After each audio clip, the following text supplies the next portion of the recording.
Once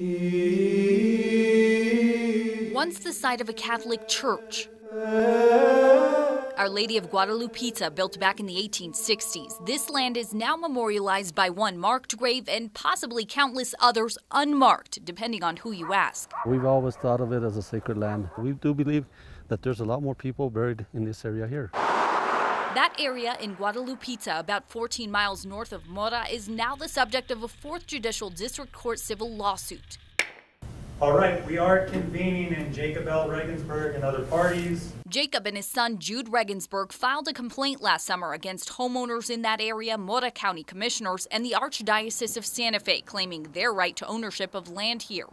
Jacob is a former Mora County commissioner and father to former state rep Benji Regensburg. His complaint says it's based on a deed and the theory of adverse possession or squatters' rights, that they've exclusively used the property since 1979. An aerial view shows this is where the marked grave is on the land where the old church used to be, and this northern section is the part now in dispute.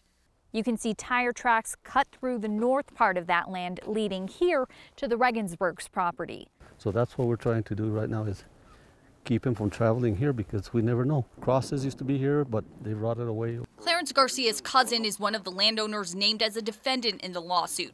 Garcia says his family is related to Francisco Herrera, the man buried here. He's my grandpa, yeah. He died the same year I was born.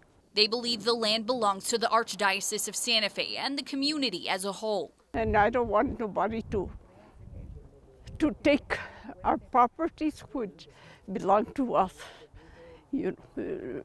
Not to me, to everybody from Guadalupe that have people buried here. I think he's working with sacrilege.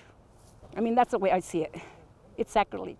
We knocked and called. The Regensburgs didn't answer, and their attorney, Hello, this is Lizzie with KRQE. Wouldn't comment, but in court last week, appearing by video conference. He had no reason to believe ever that the church was claiming that property.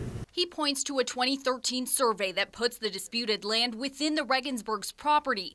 It was created by one of his clients, Jude, who is also a surveyor. The church's deeds contain no legal description that one could ever identify on the ground. He fought a motion that called on the judge to forego a trial and side with the Archdiocese of Santa Fe. Our records go back to 1861. The Archdiocese of Santa Fe argued the Regensburgs don't have a case because they didn't pay taxes on the land as required by law.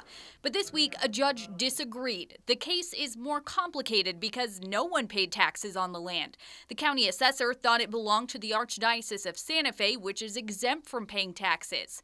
Now, people here we made our first Holy Communion in this church. Will continue to follow the back and forth in court closely because they say this small piece of land plays a big role in the community's history. But it means a lot. On special assignment, Liz Amitri, KRQE News 13.